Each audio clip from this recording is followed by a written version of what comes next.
Okay, well, welcome everybody to this CMEI dialogue. This is the second of our dialogues. In the past, we've done colloquia where people have spoken and had commentators. We've now introduced the idea of a dialogue, which is basically a panel of people with somewhat or quite different views who will be discussing their perspectives on the issue. Before I introduce the panel, Julia, our coordinator, has a couple of things to say about organization. Thanks. So we have a CMEI Ning. So if you're not already a member of our Ning site, please sign up to hear all about our exciting events that will be coming up later in November and then also in the spring. The format of our panel today, we have 4 distinguished speakers, each of whom will speak for about 8 to 10 minutes. And then we'll have a commentary from our doctoral student here, Brian McAllister-Grand.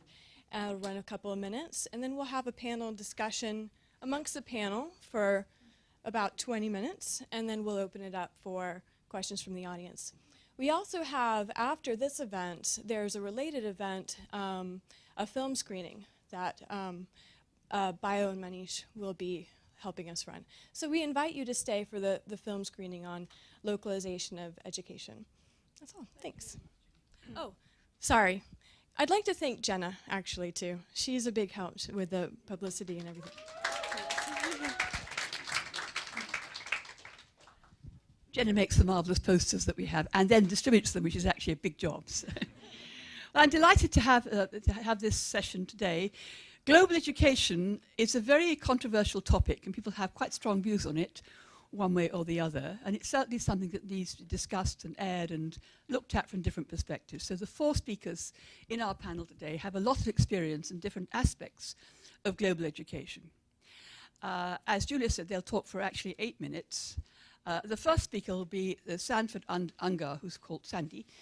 Sandy is formerly the president of Goucher College, and now he has an appointment as Distinguished Scholar in Residence at Georgetown University. He also has an appointment here teaching classes as well. So he's got a very distinguished background in a variety of areas.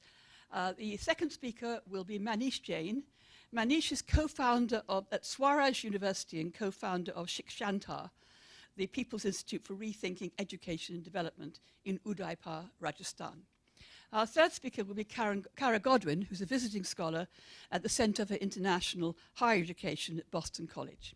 And our fourth speaker is Bayu Akamalafi, who is coordinator of the International Alliance to Localization and co-founder at Koru Conversations and lecturer in Covenant University, Atan Ota, Ogun, Nigeria. So without ado, I'll turn over to our first speaker, Sandy. Thank you, Professor Haste.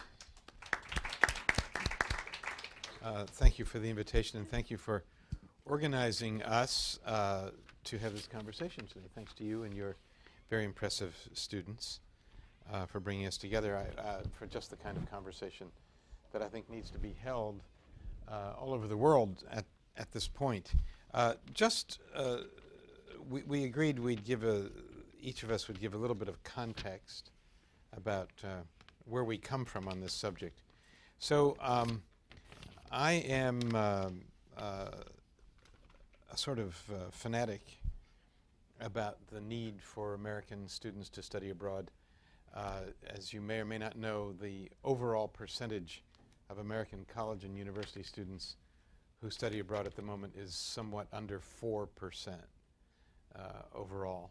And I just finished 13 years as president of Goucher College, as Helen was kind to mention, a small traditional liberal arts college in Baltimore.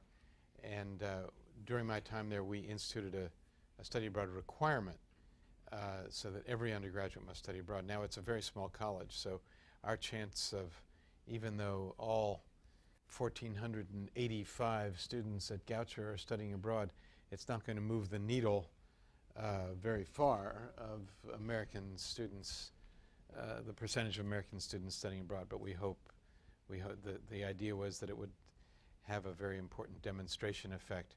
Hasn't been very well assessed yet what its impact is, but anecdotally I think it's had a profound impact on the students, their families, their friends, the lives they lead, and we've done it since 2006 now, so that I think then enough people have gone forth from this to have made a difference. So, in just the few minutes that each of us are just going to spend a few minutes stating our positions, I believe this is a long overdue and desperately needed phenomenon in this country.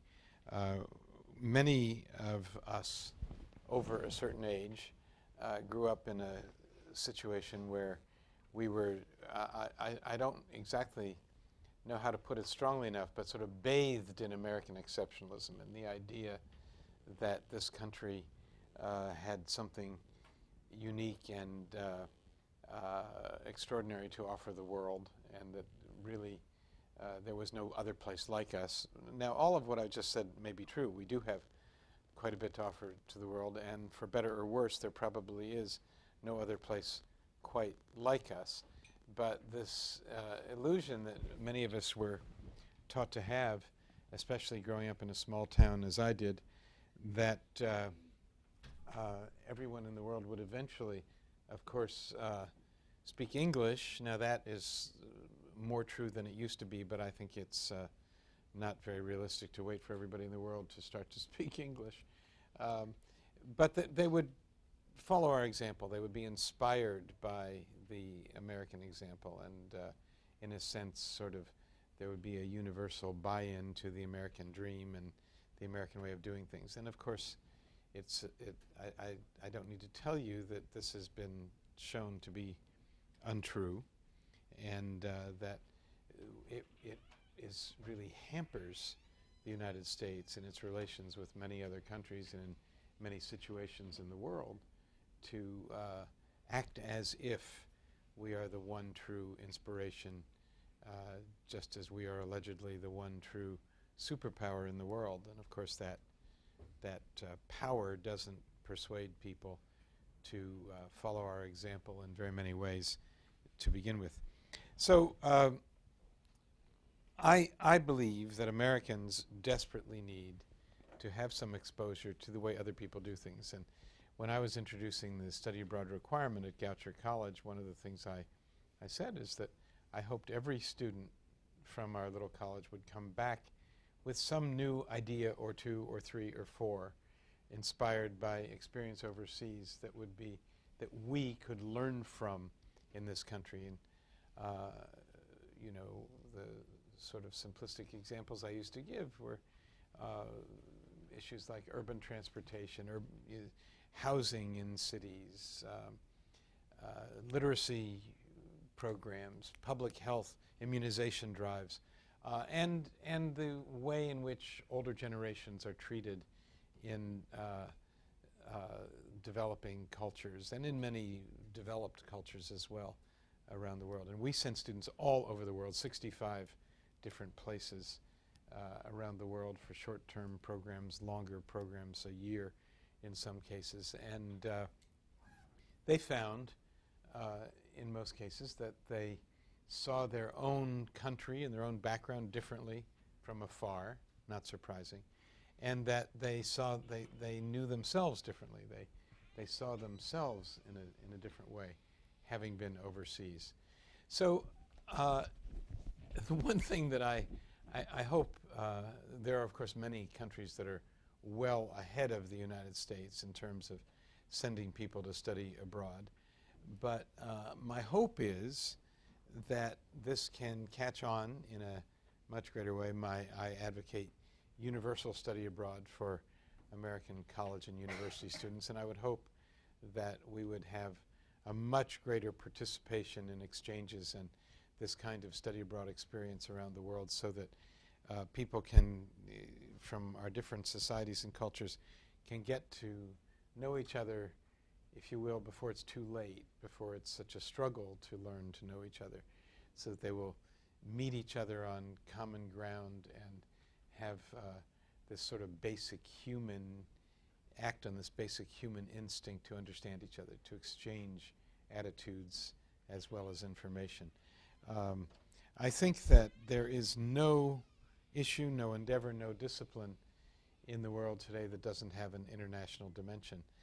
This has been an interesting effort to teach some faculty members in a small liberal arts college, that it is important that even if they teach a subject that they believe they are the masters of and that they have seen it all about how to do it, that there are actually things that their students and they could learn from adopting an international perspective.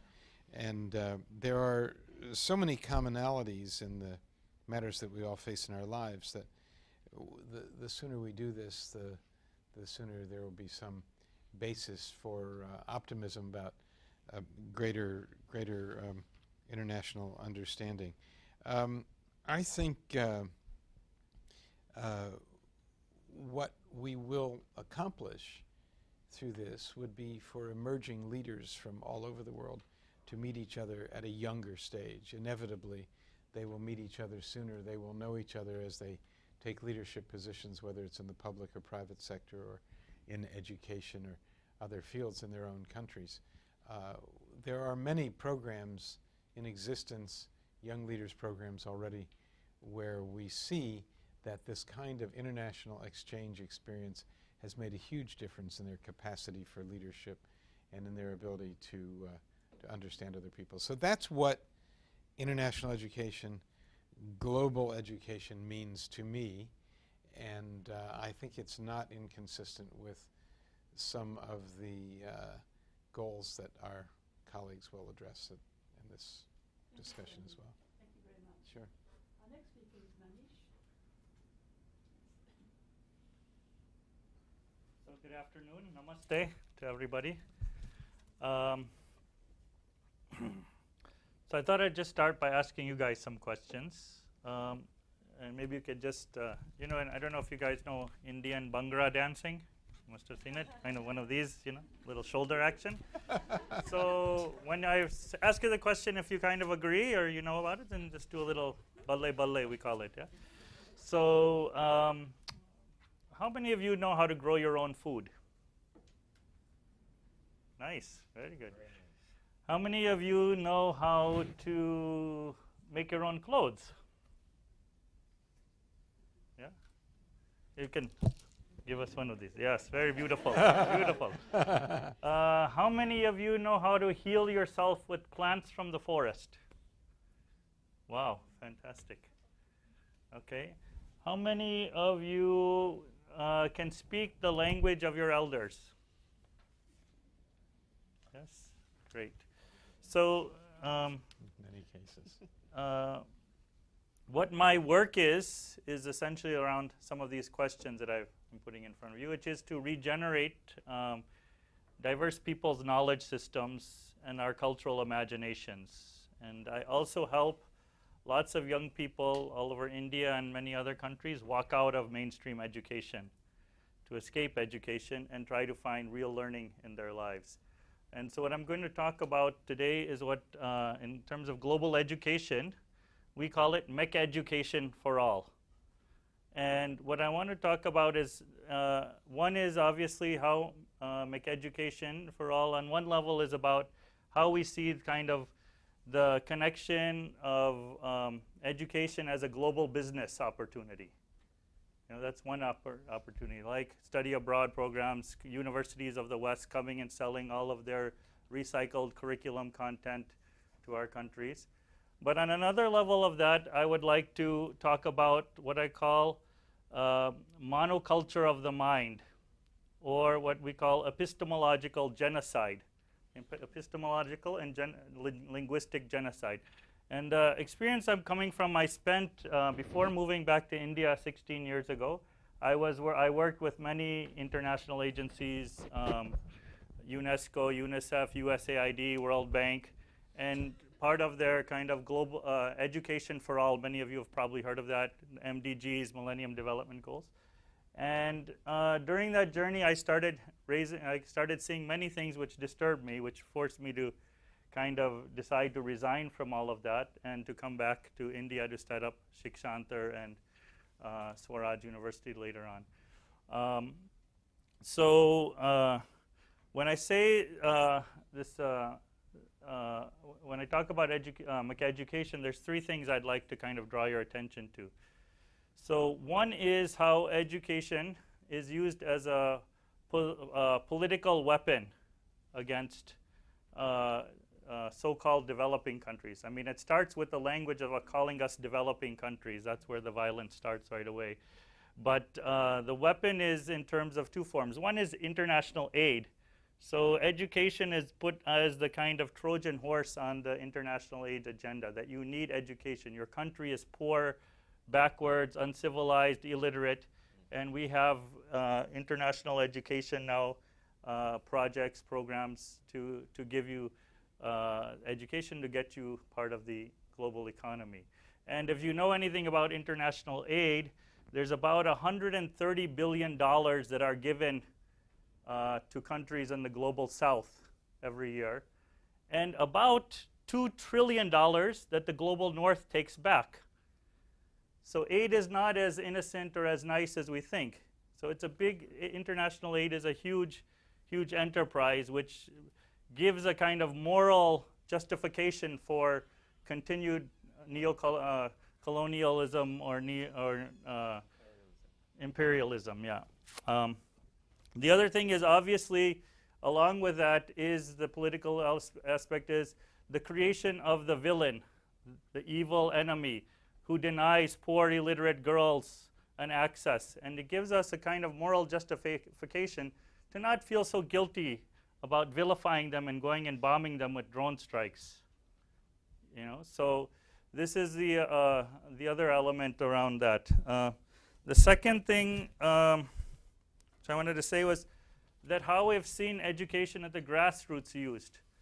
There are many people who question this vision of development, of progress, of economic growth, of the global economy. At the grassroots level, many people who have never been to school, because they have a much deeper connection to their land, to their forests, to their languages. And what education is used is used very systematically to humiliate them, to say, oh, you don't know anything. What do you know? You haven't been to school. You're uneducated. And this I've seen over and over happen in village after village that I've worked in, that I go to villages and people, I want to actually understand from the elders, what is that actually, what's the soul of the village? What is the cultural foundations? What are the ways that the traditional systems, how they work? And village after village, elders say, oh, we don't know anything. Go and talk to our educated son he's studied till 10th or he studied till 12th. So I think this kind of, because there's been a systematic kind of propaganda campaign against people, telling them that they're uneducated or illiterate. The third element I just wanted to touch on briefly was this kind of how education is used as a tool for producing the global consumer. And basically, it's the tool to kind of link people into the global economy. So you have things like microfinance, which is, again, bringing this kind of linking communities to big banks and trying to create a vehicle for taking their resources out. You have this effort that literacy programs are very much connected to branding of citizens, branding of consumers, that people in villages I've been to, they don't care about Nike or Reebok, but after 1 or 2 years of studying and being literacy projects, all of a sudden Nike, Reebok, Coca-Cola, all of these global brands have a kind of currency that's been created. And interesting thing is, I don't know if you've heard in India, there's been farmer suicide. Over 250,000 people have committed suicide in the last 10 years because of the kind of green revolution, if you've heard of that. But I would say there's a far worse suicide that's happening, which is that no child wants to become a farmer. You go to school after school and you won't find any kids who would like to be farmers anymore. And they're linked to their land. As soon as children are getting educated, what we never saw in India, like land, whatever would happen, no one would want to get rid of their land. But now, because of education, land has become a commodity.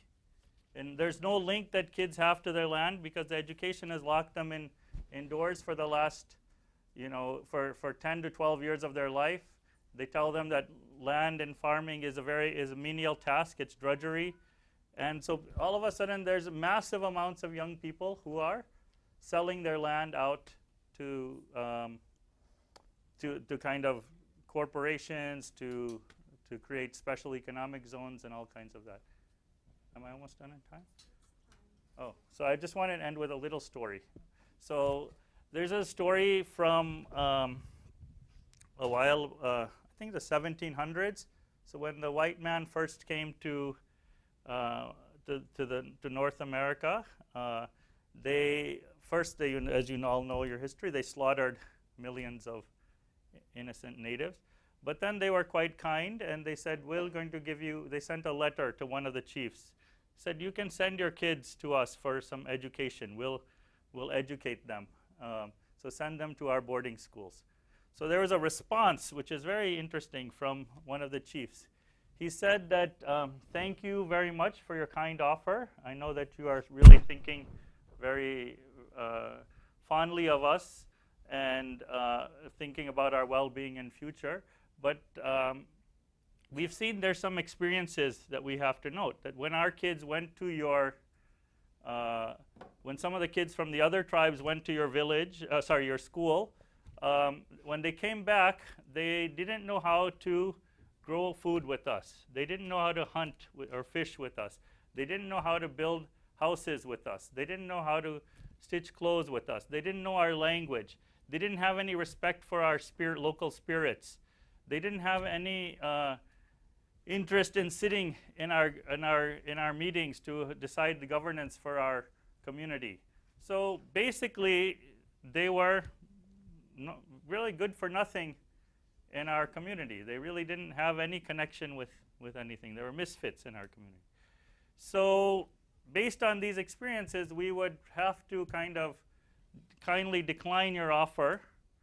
But since you guys are so nice and caring, if you want to send your children to us, we will try to help them become good human beings on this planet. So I'll just end it with that.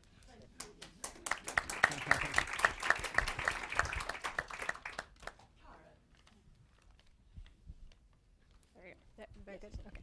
All right. Thank you very much for allowing me to come here today. This is a real pleasure to be here, and I thank our organizers and especially my panelist colleagues. I'm looking forward to our conversation. I thought long and hard about this idea of global education, and I study this every day. But when Brian approached us and said, I would like you to think about what you think global education is, he also asked, who benefits from global education? And I took that and I bent it a little bit. So I apologize for that. And I think global education is a result of globalization, which to me is this idea that every action, every challenge that we are dealing with in any part of the world is having a profound impact on the environment, on the economic prosperity, if that's a goal, which it very well might be, on the political culture, and certainly on the dignity of other people. And it isn't necessarily just the people in our local area, but all over the world, and in very different ways. And I think too often, in my mind, what's happening is that in those actions, in those challenges, the question that people are asking is not who benefits, and in fact, it's not even who does not benefit, but how can I benefit? How can we benefit? What is it going to do for me? To me, global education is about changing that question. It's about getting individuals to feel motivated to ask not just who isn't benefiting from this, but how can I benefit others? And what is my role as a self in this world of others? And when I use the term others, for me, it doesn't have a global boundary, or I'm sorry, it doesn't have a geographic boundary. These are beings outside of ourselves, but to know that it's not just the people sitting in this room, but there's a whole lot more going on. Excuse me. So to me, global education is very much about changing the question that we're trying to get students, our faculty, our people in our communities to start asking. And the question needs to be more about how can I benefit others? What can I do? And simultaneously thinking about how is what I'm doing not benefiting or detrimental to other people. Now, the work that I do is in comparative and international education. They are coordinators had asked us to think a little bit about the perspective that we come from. And I come from a little bit different place than my other panelists. I use a lot of empirical research to try and understand the trends and the changes that are happening, particularly in higher education around the world. And I spend a lot of time looking at low and middle income countries, debatably developing countries, and thinking about what's changing. And what I've been spending a lot of time thinking about lately, which ties to our conversation about global education, is this idea of liberal education, also known as liberal arts education and general education, known well at Harvard, and in many other parts of the United States, which is very much in the contemporary world a US concept. And I've spent a lot of time the last several years thinking about how other places in the world are now starting to think about liberal education in places where it hasn't existed very much before. Now, the proponents for liberal education, where there's a very long list of people who have written very carefully about what this kind of education is and what this philosophy can do for individuals, and particularly for thinking about global citizenship and what students can become, a la Sandy's comments about studying abroad. A lot of people are saying, oh, this is a great thing. But there's a lot wrong with that, too. So not only have I spent time in my research trying to understand what's happening globally, where are these trends and this interest in having this particular kind of curriculum and this particular kind of approach to education, which I'm happy to talk about more, is developing in new places, whether they're organic developments or they're with shared relationships with institutions and programs in the US. But what's wrong with that happening? And what isn't going well? And what does that mean? Is it westernization? English and the English language is very tied up into many of these programs. There's a lot of good things that could happen, but there's also a lot of critique to be thinking about. Access is a huge issue. Elitism is a huge issue. Neocolonialism and the spread of imperialism fits into this as well. I also think there are some programs that are doing it right, that are thinking about learning outcomes. They're thinking about global citizenship and thinking about developing critical thinkers.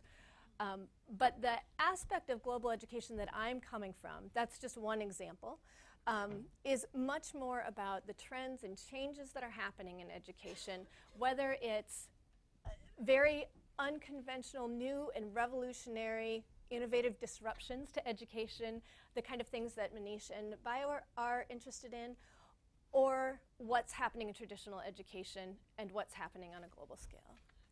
Thank you, Laura. Yes, that's great. Okay, our fourth speaker is Bio. Thank you. Yeah, because where I come from, greetings are very important. So I'd like to just start by greeting you in a deeply African way. Can I do that? Yes, please. All right, so here goes. Wait for it. Good afternoon. I've done that somewhere before, and everyone got the joke, so you're a good crowd. I like to tell my story, and not just my story, the story of my people, and the story of my culture, and how we have perceived global education and this phenomenon of higher education and schooling from many years now. So here goes.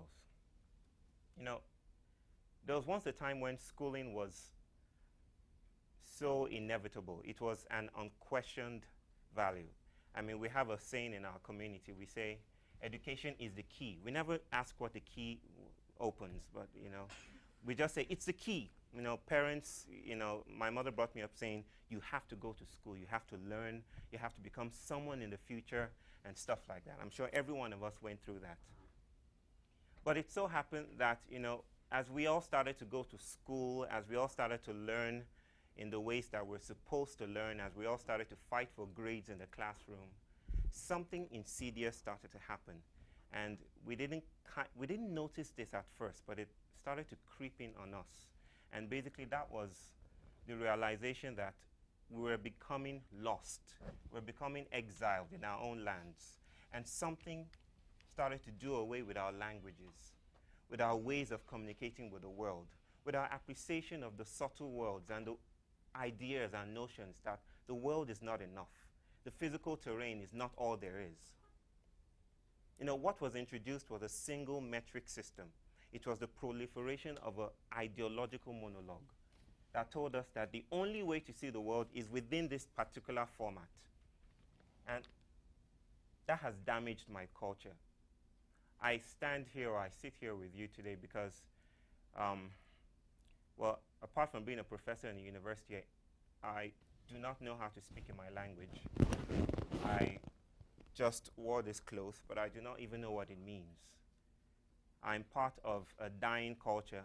Our children do not know anything about the wisdoms of our people, do not know how to plant food, do not know how to speak with the elders, do not know how to raise their own, questions and ask of the world what beauty it has for it. Basically, we are a dying species, and that is largely a result of this phenomenon, this gutter, this concrete gutter that has been told us is the only way to live our lives. So I come here with a question, and that question is basically what Brian asked us, when he brought us together, that who really benefits from global education? Well, you have many perspectives about it, but I'm here to say that many people in the global south and many people in the indigenous communities, non-Western communities around the world, and I'm sure many of you as well, are beginning to realize that schooling is not enough, and that there is much to be said about a system that treats learning as an afterthought. I feel that global education is much about access to this a monolithic culture that streamlines all our learning and then makes us amenable to a global industrial complex. And that is killing us in ways that we cannot imagine. It takes a lot of courage for me to say these things now because it's deeply heartfelt when I say that my people are suffering, and they're suffering under the illusion that progress is a linear path, that their own questions and stories about the world are insignificant unless it's tied to this question or to this idea that the world is, a single straight road that leads to us this utopian future, a utopian future that promises development and progress and knowledge for all. And we talk about critical thinking, and we talk about this transfer of education, exchange programs. I feel it's all part of a larger system, this same ideological monologue that does not acknowledge the incredible diversity of ways of knowing that is around the world today. So Manish talks about people who learn in ways that cannot really be put in a school system.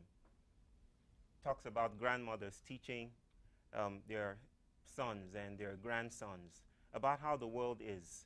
And that has all been devalued because we feel that this is the only way to be in the world. I'm a clinical psychologist. I'm technically a shrink. I think that's what you call people. And I'm learning to see the world as this eternal couch, this Freudian couch. And education is this elderly, mustachioed, person leaning over and asking wrong questions. Yeah. And, what I'm here to tell you is that a cigar is not always a cigar, if you know where that comes from. Yes. It's not always a cigar. There are many ways of seeing the world, an incredible diversity that we're, silencing. I have so much respect for the people in this panel, but, the thing is,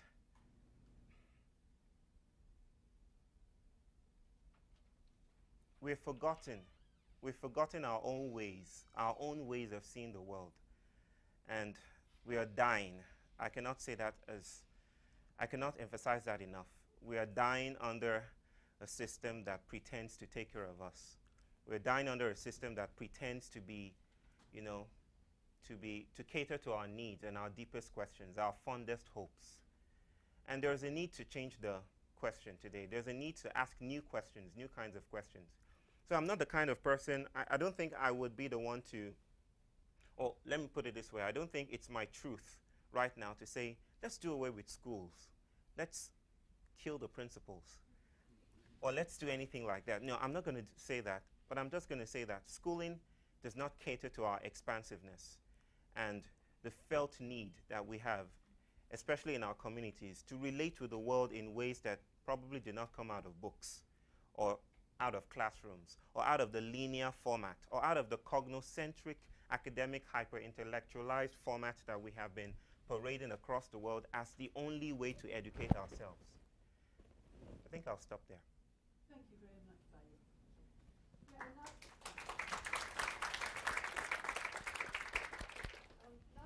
on our commentators, Brian McAllister Grandy, who is a doctoral student. He's also one of the Spencer Early Career Scholars on the program on New Civics. Brian.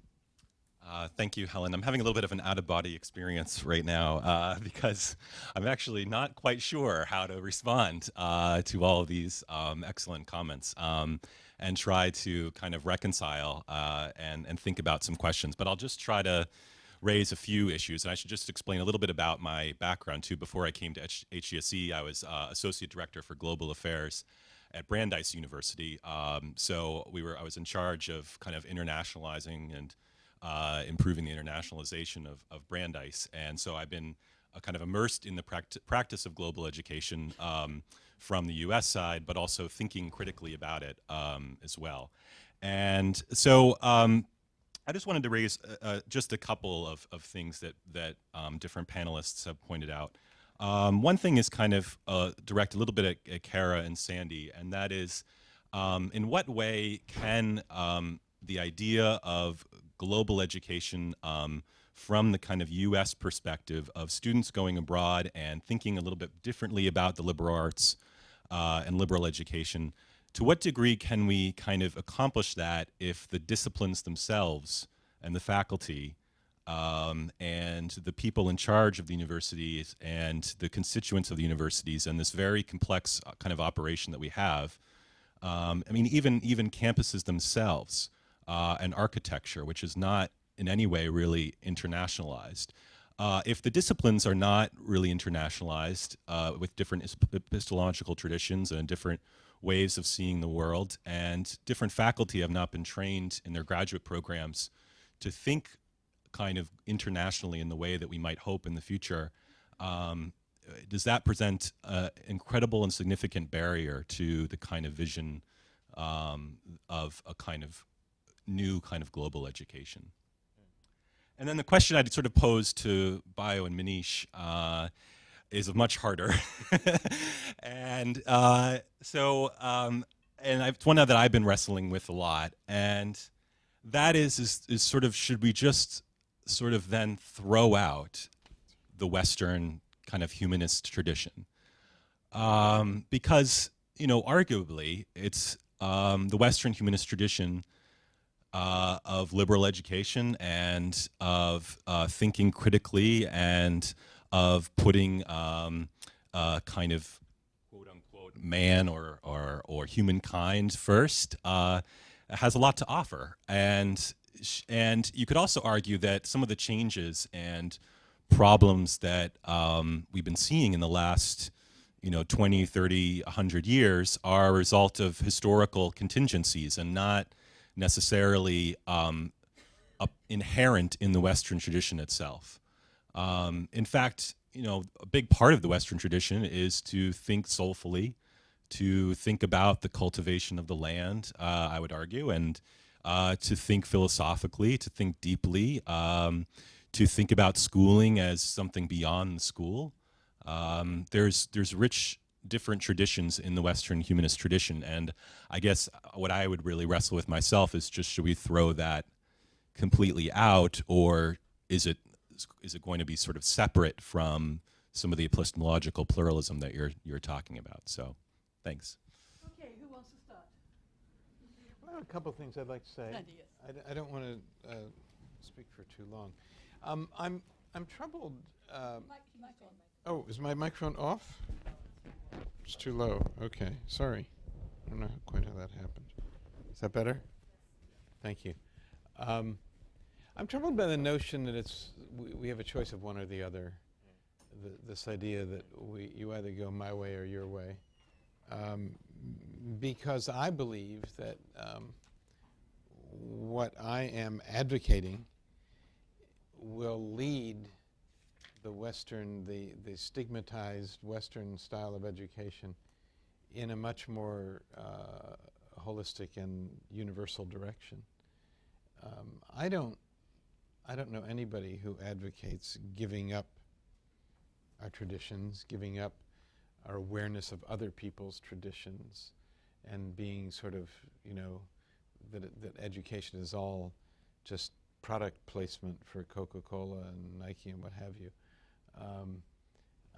I don't think that's the way most of us are trying to head.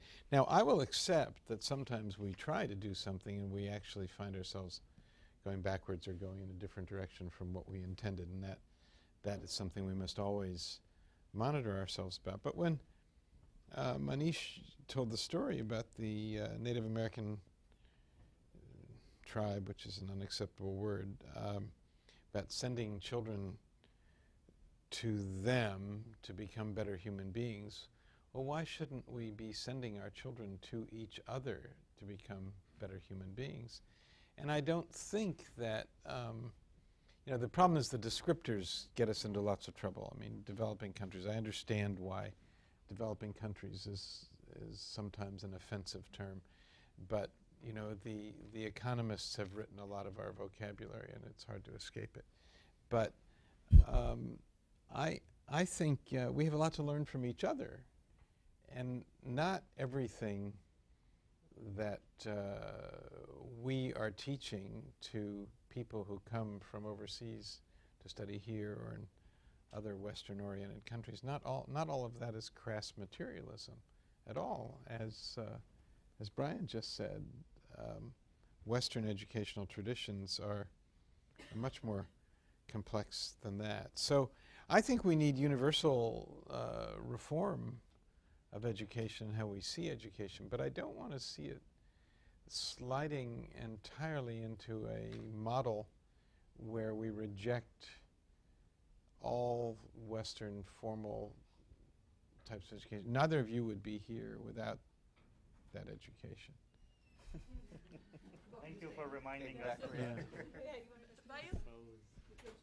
Yeah, well, responding to that statement, I think I'm here not because of my education. I'm saying these things in spite of them. And that's recognizing that. Sir, my voice? Oh, you're doing the... Okay, in Africa it's a bit different. You swing from side to side, you know. There's also a blind spot here, Sandy. You know, yeah, we might share some content, and that's also addressing Brian's question about should we throw out a liberal arts education, should we do away with a rich humanist tradition, and I don't think we should. But the blind spot here is the form that conditions these conversations. And the form is so, you know, it's tied to an economist agenda that does not allow the kind of plurality that we're talking about here. And I'm sure you're a proponent of plurality, but I think you much more tethered to an inclusivity value, that we can learn from each other. But these values seem to be, you know, these learnings seem to be adopted or co-opted into this agenda, and we lose our placement in our lands. But I'm here to say that's not true, because I've learned a great deal from living in Africa, from living in other cultures, and I believe that I'm not just a cardboard cutout of American values, and I don't think most of the people in this room are either. They wouldn't be here if they were. They wouldn't be restless with what they already know and what equipment they've been given by their education so far. So I just, I don't think you should lock us out of this meaningful dialogue and growth. No, this is not a locking out. This is a bringing us in. This is like, well, you know, what's but happening that's right Can now. I say something on this? I think there's a... Yes. Yeah, I think there's a couple of things. I think the conversation is not, I think we have to look at it a little bit more macro, which is what I was trying to take it to.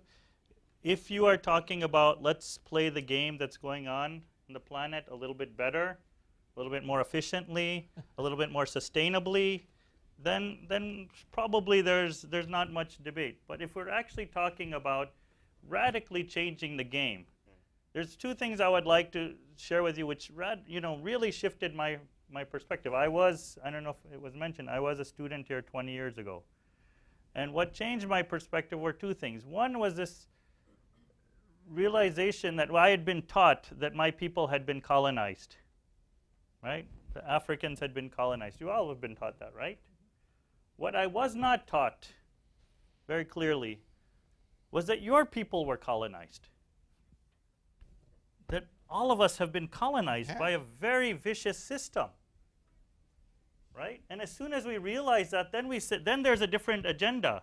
There's a very famous saying that if you, I'd heard this from the Zapatistas actually, which was, if you have come here to help us, to save us, to civilize us, to do all these good things for us, then you can pack your bags and go home.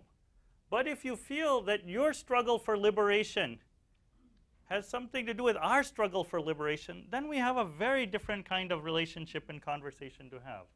So I think that's the invitation. And we need to understand, I mean, that what are we in the planet today?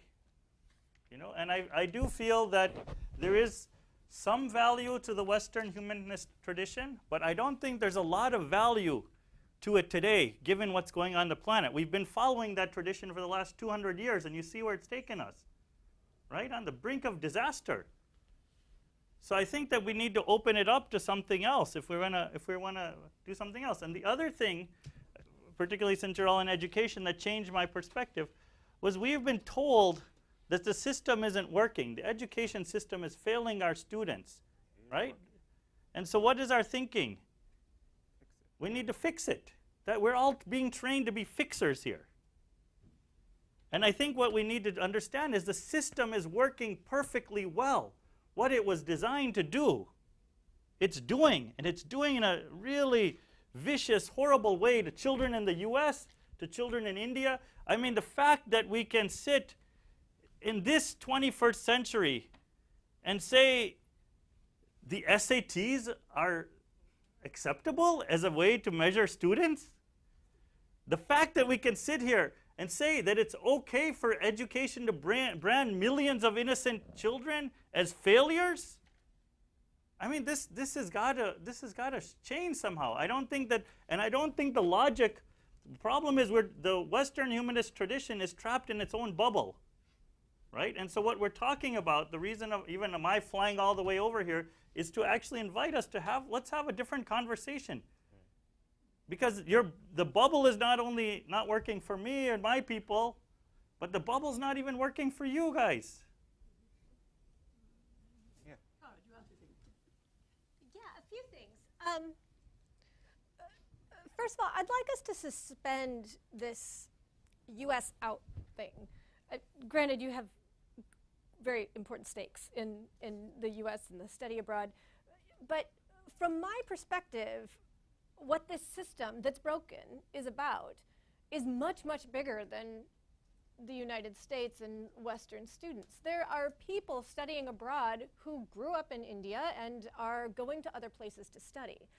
I'll give you an example. When I think about study abroad, I don't even use those terms. I'm talking about student mobility and faculty mobility. And it is a whole global conversation to be had. So I'd like to invite us to at least suspend the US out thinking, or the US versus the Western versus, because there's so much more to talk about with this. And Manish and Bayo, to both of your points, I unfortunately perhaps wholeheartedly agree with you. The problem, it's not provocative, but the system isn't working. However, when I, again, suspend this US out kind of thinking and think about the system of education globally, it's not going away quickly. And it does exist. So one of the questions I wrestle with is, what kind of education do we provide in the traditional sense, because it is going to be there for a while, to get people to start talking with you? Does that make sense? Well, I mean, I think we all agree with some of what Manish and Bayo are saying. I'm grateful to them for saying it. But I think that one of the issues here is radical change versus gradualism, and it's always a very uncomfortable thing to be the proponent of gradualism. I guess that's what I am today. Is the proponent of gradual, meaningful, gradual, achievable change. And maybe that comes with not just a mustache, but a beard. But I think working together on those changes would be a great project. And but I also understand the value of rhetoric and the appeal of rhetoric. So I understand that it may take some rhetorical tactics to get us there. And I don't mean that in any way as a dismissive point. I'm not saying you're talking mere tactics, but I do believe your rhetoric is appealing. So if we're But a revolution requires pushing that. where do you think this gradualism is leading to? A radical plurality of educational spaces and learning paradigms for people around the world, or a deeper centralization of learning? Oh, well, I don't think it's leading to a deeper centralization of learning. I really don't. I think that's past. I think people can try to establish centralized learning, but it doesn't work anymore. There are too many rebels. There are too many people resisting it. So I don't think that. I'm not worried about that. I think it's leading toward a more enlightened approach toward education, that there's not just one group of teachers and one group of pupils, but that we are all learning from each other. Now that may sound squishy soft. So can I say something? Yeah. So I would like to propose this again, that what if we thought about today, how do we dismantle the global education system? Let's have a little thought exercise around that. Is there a global education system? Yes, there is, of course. What do you think the World Bank is proposing? I mean, I'm sorry to say, there's a scam going on, right? Oh, yeah. They hire a few Indian guys and they say, oh, this is a homegrown education system. They put a few nice little Indian words in their policy documents. I mean, because I've written these, right? So I know. I've studied them. Right? And you studied them. So I know them well. So let's know the Too game, well. right? Do you guys see that there is a global education system? Do you think there is one? These are the managers of it. These guys are being trained as, we're all been trained as the managers of it, right? So what I'm saying is if their agenda is to dismantle with the intention to actually open up a whole range of things, then I can give you an example of something like we started in India. We started a campaign called Healing Ourselves from the Diploma Disease, right? And it's a very conscious effort, because I can no longer today accept a model of education which tells me that my grandmother is illiterate, backwards, uncivilized, and uneducated, and is a dark spot on the nation. I'm sorry, I cannot accept a discourse like that anymore. But I don't. And this is the discourse that I was taught here. The illiterates are the problem. This is a discourse. I've spent the last 17 years unlearning what I learned at Harvard Ed School about education. I'm sorry to tell you that. But I cannot accept that discourse anymore. And so, and we see how those with degrees, right, are told that you are now the chosen ones. You are the masters. You are the ones who have to run the system. And those who don't have degrees, they're made invisible. There's a beautiful quote I would like to share with you. The white men who brought the pencil also brought the erasers. And so we need to understand that whole systematic process of erasing that has gone on in the last 250 years, the last 50 years in this name of development and education. I think it's time to, at least if we want to have a dialogue, we need to at least understand what's going on with that. And this whole thing, what I mentioned of aid, like I was working for USAID in Africa in the 90s, and there was a whole thing to dismantle USAID and merge it with the State Department. And you know what the primary argument was for keeping USAID? For every $1 we give in aid abroad, the American corporations earn $10 back. And so let's keep USAID going and alive. You know, so I think we have to look at this reality. How long can we ignore this reality? Can I make a point, Manish, slightly provocatively? I entirely understand that you don't want to denigrate your grandmother's illiteracy, but your own grandchildren, how would you want them to grow up? Presumably you wouldn't be terribly keen if they were illiterate. So how do you manage the translation to an education system which doesn't have the problems you're describing? I think I became illiterate going to Harvard because there's many ways of knowing and seeing on the planet, right? There's a story I can share you. I spent a lot of time with traditional healers, you know, and these healers say, I said, how did these guys figure out, you know, like I'm very interested in all these herbal medicines and things like this. How did these figure out that this plant in this combination at this time of the year will be working? It's like there's no laboratories, right? There were no computers to run algorithms on. So how did they figure out this? And these people told me, oh, it's very simple. They could talk to the plants, right? And so I'm just saying this as an example. Obviously, the plants weren't speaking Hindi or English back to them. But there's intuitive ways of knowing. There are many different things that we've lost that I think that we have to understand. There are many kinds of literacies. I mean, this has now become accepted in some academic circles, at least, that literacy is not a monocultural framework. There are many ways of seeing it. And I have a daughter who's 12 years old. I don't send her to school. I haven't pushed literacy on her. Whenever she's interested in trying to read something, I support her in that. But I'm not like saying that this is the only way of knowing that you have to. I see her connecting to so many other ways of knowing as she's growing up in our community. But are you giving her the opportunities that she will eventually want?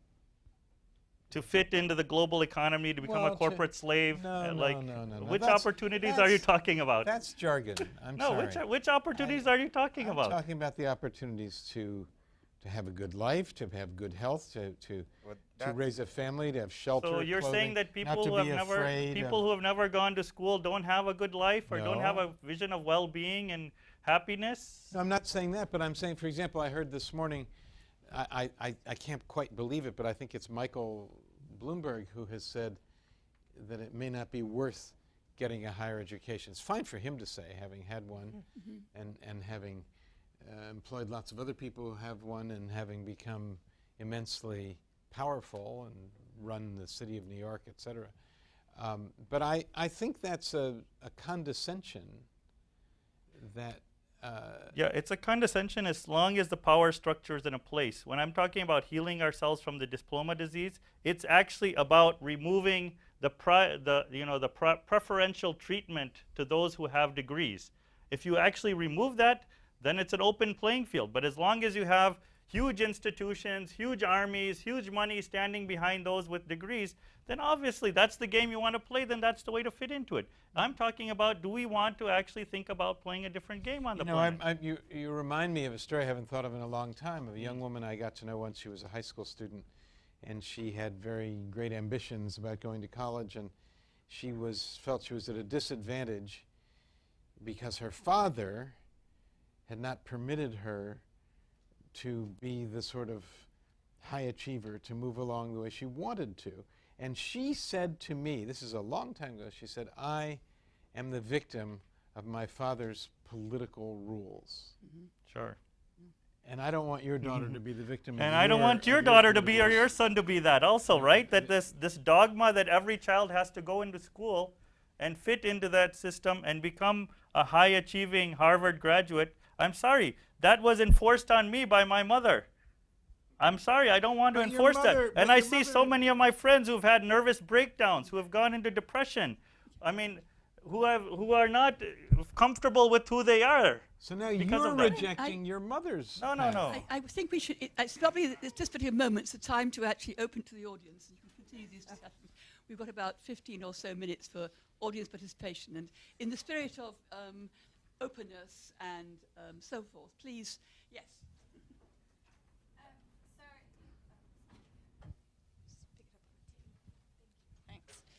So there are two approaches being proposed, one the radical and one the gradual. So can I please ask, I think I understand, Adebayo, what you were saying about the problem of the gradual one leading into maybe something that is just a revisioning of what's already there. So, but if you are going to have a radical change, what are your ideas of the actual steps for that, if you wouldn't mind? Oh, I could just respond to that quickly. It's basically, it's simple. I hope it's not fluffy or vacuous, what I'm about to say, but notice. It's basically notice. Notice that there are other forms of learning out there. See, there's this systemic enclosure that we're all contained in, that, all we have to do is look, fix the system, and then we can probably provide room for other forms of learning to grow. But, that's not going to work. And I feel Sandy's gradualism has a very pervasive blind spot. The thing is, in Nigeria, the best students know nothing about Nigeria. Well, that's terrible. The best students, we send out, we've sent some students to Harvard University for short-term programs and all that. There is a systematic desensitization to our own local issues. And so they come back and they know stuff and they're getting all the A grades and they know nothing about our people. I don't know anyone who would support that. I know much more about the governors in the U.S. than I know about the governors in my own place. I know Mayor Bloomberg. Basically, the thing is, it's to notice the other forms of learning that are out there. It's just to notice it. I'm in a space of I don't know at the moment, and I want to nurture that space, but that's bringing out a creative nurturing. It's bringing out a creative adventurism in me. And I'm learning from Manish, whose daughter has not gone to school for 12 years, has never gone to school. I just had a daughter last year, and we're also exploring doing the same thing. Learning to play with her, learning to see how other people who are walking out of the educational system are learning to reconnect with their values, reconnect with the local imperatives. So basically, it's to learn again that these things are already there. It doesn't take much creativity. We just need to remember them. Yeah. Can I say one thing about that too? Is that we have a saying, we have a different word in Hindi. We call it shiksha, which means deep learning. So I like to say that we've been taught that we're poor in education on the global, international indicators. But I say we're rich in shiksha. If you see India, for example, the apprenticeship learning system that exists, huge. Very few educationists. It doesn't come in the ratings that there's this huge apprenticeship learning system that's there, which so many people who have been branded failures by the mainstream system get absorbed in, and they actually find livelihood and they find meaning in their life. They find their creativity from that kind of system. Or there's the system of the joint family system. Tremendous early childhood kind of conditions are created in that. That's never measured by these things. And so what I'm saying is, what my experience was, there's two categories: the formal education and non-formal education, which are very easy to kind of organize, control, categorize. But there's a huge basket, which is far, far greater than these two, called informal. And the unfortunate thing, when I was in UNESCO and many of the international agents, they don't know what to do with these. So anything that doesn't fit in these two categories is thrown in the basket of informal and devalued pretty much in that basket. So what I'm calling for is a reclaiming of all of those informal kinds of processes and spaces and tools that we have. Because we don't have every country you probably are studying this. They tell you every country on the world, there's a scarcity of good teachers, good trained professional teachers. I'm saying if you actually remove that professionalized category of teachers, there's fantastic gurus all over the streets of India who are waiting there to share their knowledge with people. And I would like to validate what they're doing actually, because they're doing it in a real thing. The educationists don't see what they're doing, but that's real learning happening every day.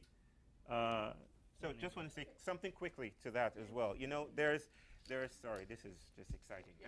There's a, I'm also learning the diversity of learning systems that are out there. I'm also awakening to this. I call myself a recovering academic everywhere I go. It's like, you know, and I learned some time ago that there is something called mujawara in Pakistan, and it's a neighboring concept of education. It has no grades. It has no, I think Manish, you should speak about Swaraj a bit. It has no grading system. It has no set curriculum. It's just about a person deciding, what do I want to learn about the world? What will I like to contribute? And then the person departs and leaves his town and goes to stay with a mentor or someone who he thinks can help him in that path. And you know, what happens is that there's a beautiful transfer or sharing of wisdom. There's no set date of a graduation or something. It just happens. And it's, you know, in Africa, there's no divide between living and learning. It was the colonial imperative that made us, oh, you have to go to school to be knowledgeable about anything. And I think we need to reclaim, like Manish so beautifully states, we need to reclaim the diversity of these experiences. This person has their hand up some time ago, yes. Take 2 or 3 questions before we, okay. And another question coming up there, and then one back there. This is fascinating. Thanks. It's such a great opportunity to have people that really know things about the world talk to us. I think. I'm really interested. I think you kind of answered the question that I had. Speak more directly in the microphone. Sure. I think some of you kind of answered the question a little bit. I wanted to ask about what spaces are there right now for sort of learning, especially from elders. I find it in my own life. I have 2 young children and a mother who grew up with 9 siblings and raised many of them. Yet sometimes when she looks after my baby, she says things about Western things that she's read in the newspaper that must be right, like you have to put them on your back or you have to do this. And it totally terrifies me that I think that she knows exactly what she's doing. And then she turns around and asks me, well, what did they tell you in the hospital? And it would be interesting to see what kind of ways that you know exist at the moment to actually really engage and empower elders to work within their communities with young people to truly teach them. I know they exist naturally because I see them when I travel and when I go back to Madagascar where my mother's from, but I feel like they're disappearing and it's really sad for me. This person here in the red sweater, and the person at the back with blonde hair.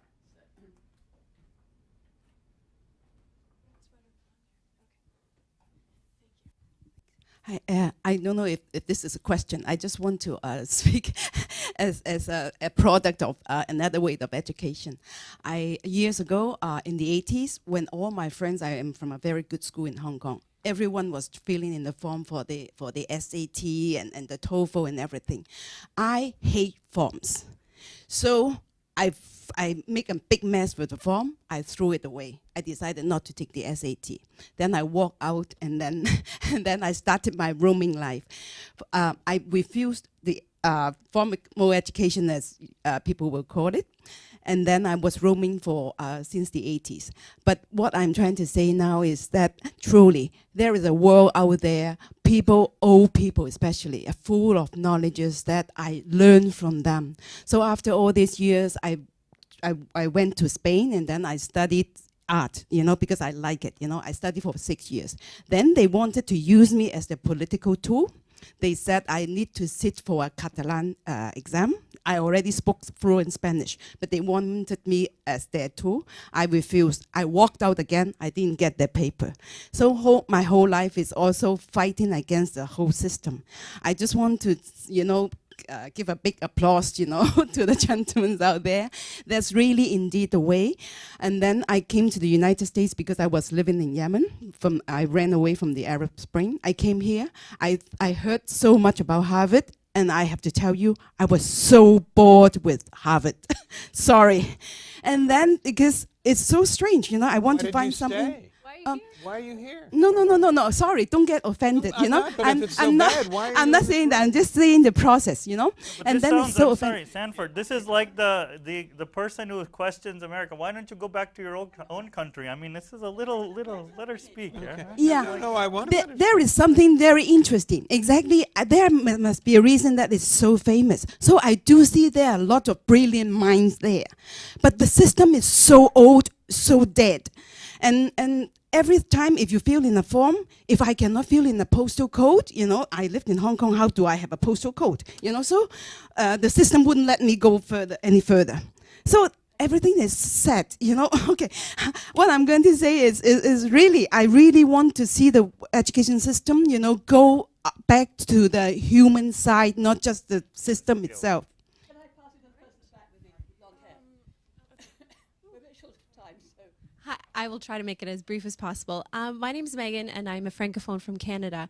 And I really appreciated, Abadayo, your comment about language, because as a Francophone in a minority situation, I'm always trying to improve my French language skills. And my African colleagues, when I would compliment them on the level of French, they would say, I have great shame because my proficiency, my high proficiency in French is a symbol of the linguistic domination in my country, and yet this is the door that opened and allowed me to come study in Canada. So my question for the panel is, can you speak to linguistic domination of indigenous languages and minority languages in this global education? And if we're talking about either gradual or radical changes, where is the place for these languages in these changes that you're speaking to? Thank you. We have to stop because it's one afternoon. But okay, quick comment from all of you. We've got to 2:30, so. Go ahead, Bayo. Yeah, I think it's one way of seeing language. I think that's a very widespread, popular, pedestrian way of understanding language, like just this means of communication in an empty vacuum. But languages are the stories of a people. They carry culture. They carry the weight of hopes. And you know, it's not just about including a couple of other languages in an already stifling system. It's about learning that these languages provoke the need for new kinds of systems. Like the Yoruba language, I mean, I really wish I could speak some of it to you right now. And I feel terribly sad that I can't. And I got very good at the English language, I hope. And, you know, I hope I've actually been communicating. Yeah, but the thing is, the Yoruba language carries this mythology. It carries a deep story base that cannot be accommodated with people sitting in this kind of format. And so, you know, the idea here is not including many languages in one system.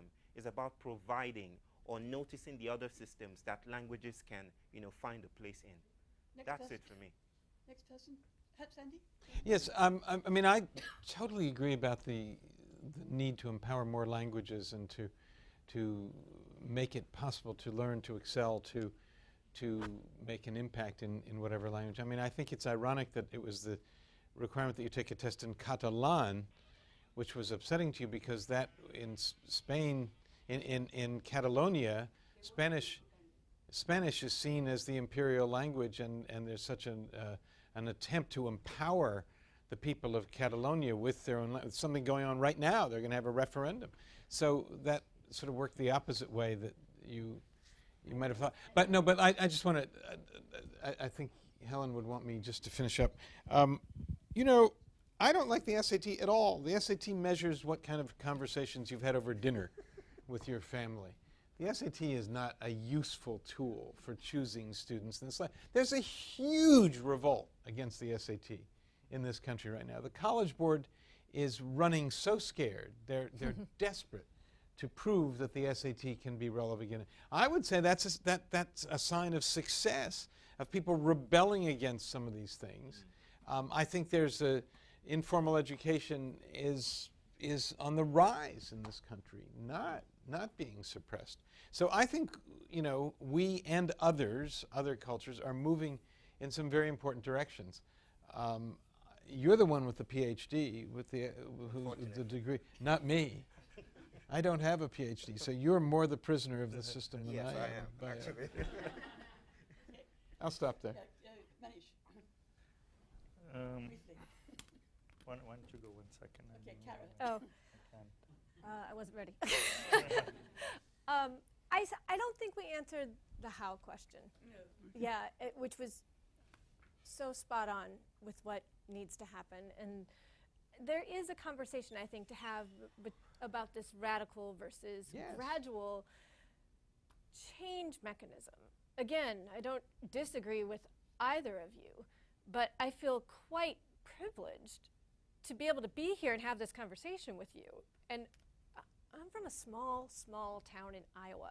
I wouldn't be here if I didn't, to have these conversations, if I hadn't had the education that I had, because I live in this power structure, in this country, with a group of like-minded individuals. And for better or worse, you would not have been satisfied sitting around the lunch counter in Iowa No. discussing these things. No, but if I didn't have the ability to read. I think that what I was saying earlier of how colonized your people are, Yeah. I think it's a testimony to that, because I met so many, and I would invite all of you to come to India, so many people who've never gone to school, who are far more worldly minded, far more open minded, far more critical thinkers, far more creative. That's what's been really the thing that has really perplexed me the most. It's like, how is this possible? I was told this, that to be somebody I had to go through this system. Yeah. And I'm finding people all over who have never gone through this system and who are like amazing thinkers and community members and things. So I think that the story that you're saying, I mean, we really have to look at that places where I'm from, like my state was called backwards, and it's actually sick. And there's so many cultural resources. Thank God we're backwards and sick and uncivilized, because we have so many cultural resources that have not yet been colonized and put at service. And I don't think the debate is gradual versus Yes. radical. I think the debate is to understand how the global corporate mechanism has taken over the entire idea of education on the planet, and has been not only as a new tool, but as an old tool we can understand historically, but we need to understand how that is playing out in much more complex ways today. Because unless I didn't tell you, the thing I forgot to tell you, that I was an investment banker on Wall Street, right? Yep. So this is a fun In the story. belly of the beast guy. Yeah. So the link between Now I understand. education, the global economic systems, the global political systems, those are the conversations that we need to start connecting the dots. That's what I'm saying, and that's what's missing. The fact that you have, the ed school is here. This is a symptomatic of this fragmentation of knowledge, right? The ed school doesn't even know what it's, the left arm of the business school. What are they thinking, really? Like those are the things we need to understand. How is this? Because this is all being configured in really scary ways. And the other thing is we have an imagination which we have not yet really utilized. We have started doing lots of different projects here. Again, you're welcome to, I don't have the time really, but Swaraj University is a radical university that's been created in India. We are building a network, at least of 40 that I know around the world. Really crazy radical universities which are doing away with degrees, which are validating people's knowledge systems, which are built in the gift culture, which are about getting our hands dirty because there's knowledge in our bodies, in our hands, in our lands, in our hearts. These are the things that this one-dimensional thing of the education happens in a closed room about your mind. I think that we need to move beyond that framework. Thank you. It's nice to know you're a recovering investment banker, Manish. Yes. I want to give Brian the last word.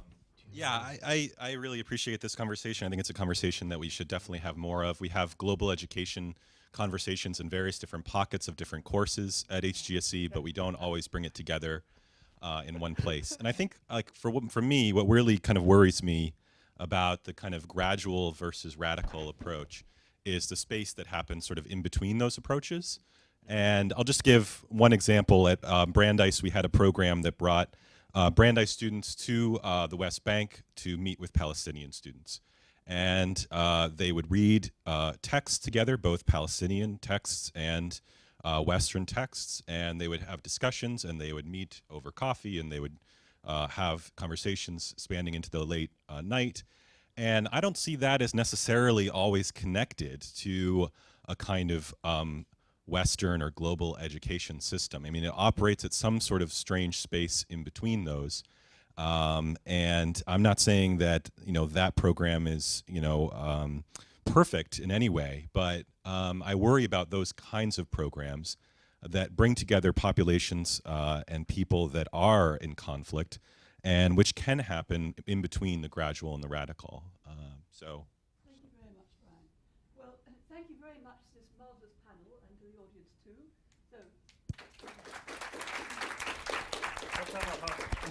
Absolutely. Yes.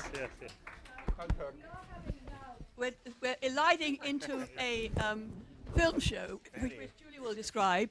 Also, also, information about our panel speakers will be available on our CMEI site. So if any of you want to follow up, make contact with our panel, you're most welcome. Yeah, just getting set. This question of how, though, is still... Oh, it's very hard. Yeah. If you have time, please stay for the film screenings next. Thank you. I think Sandy should get a special invitation to Swaraj University. Yes, we'd love to have you. I guarantee you. Yes. Thank Good, you. that's great, yes. We'll be in touch, so you're going to get there Right. now. Thank you so much for making this happen. I was getting nervous. Sandy, this is my bodyguard. Aha! Hi. Friend, Aaron. He lives in Boston, so he came out to see us. Nice to meet you. He's all about reclaiming the wisdom of the body. Excellent. Yeah. I wish you had some time to answer questions. It's so good to see you guys. You guys home tonight? Are you staying or not for the talks? Okay. Very nice to meet you. That was great.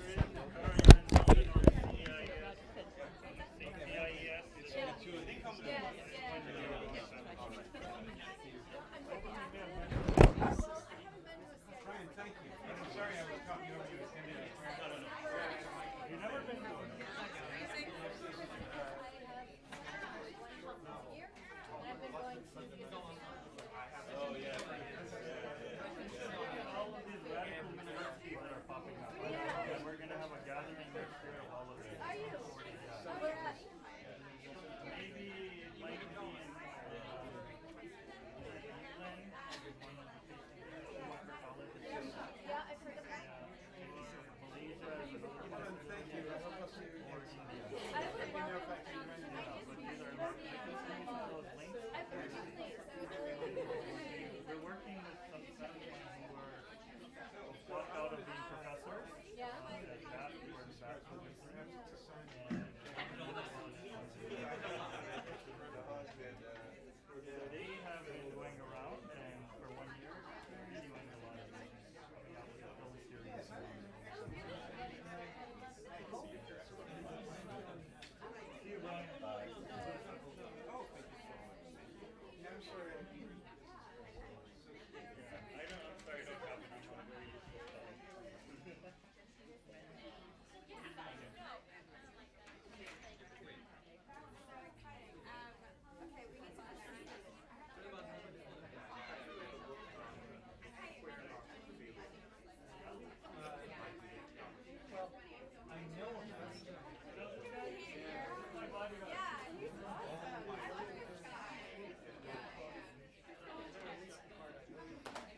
I'm one of the doctoral candidates here. Julia. David. David, nice to meet you. I'm a Facebook friend of his, and when last bios? Yeah, on Thursday or Friday night when it said he was in Cambridge, it's like, wait, how did you get here already? But it was just because you tagged him in the post where you mentioned the school. Facebook thought he was present. Yeah. So well, I'm glad you're able to make it. Yeah, me too. That's great. Yeah. I went to New York to see him on Are Saturday. you going to stay for the I'm going to do whatever I have to do to have some time with him. So he's watching films I am too. Yeah, I think we are watching films. Of course, I can't get to work.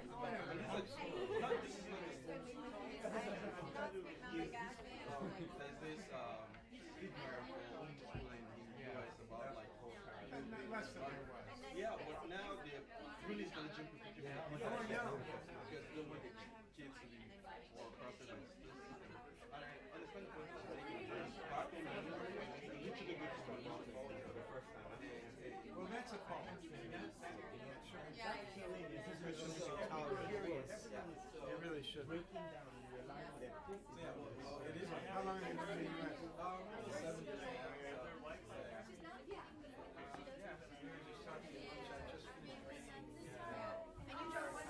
Oh yeah, that's very interesting. So yeah, I think this is just, yeah. That's a really familiar picture of being like an attorney in the US. And when I was reading the book, it was literally like I was writing my own experiences down. So yeah. I find that very incredible. Yeah, so it's interesting in some way. So yeah, nice meeting you, Sandy. Yeah. Yeah, thank you.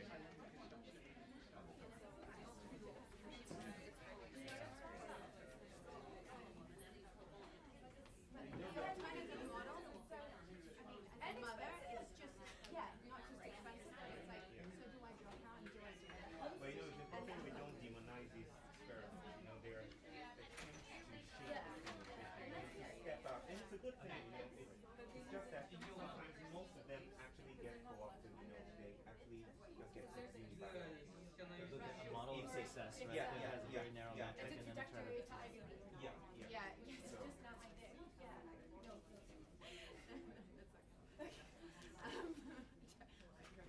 I'm like, oh, I'll just do that and see what happens. Whatever. I'll just take that. Yeah, I know. You pay the money. Okay, I need to run and pick up my cigarettes. Yeah. Definitely. my love to you, man. So we're moving to Eastern. Oh, you're going to meet them. Let me know. All right. Nice to meet you. Yeah, thank you. So we can invite you over. I would invite you. Yes, I will. I'll take you over. Yeah, you don't need to start, bro. We'll see that.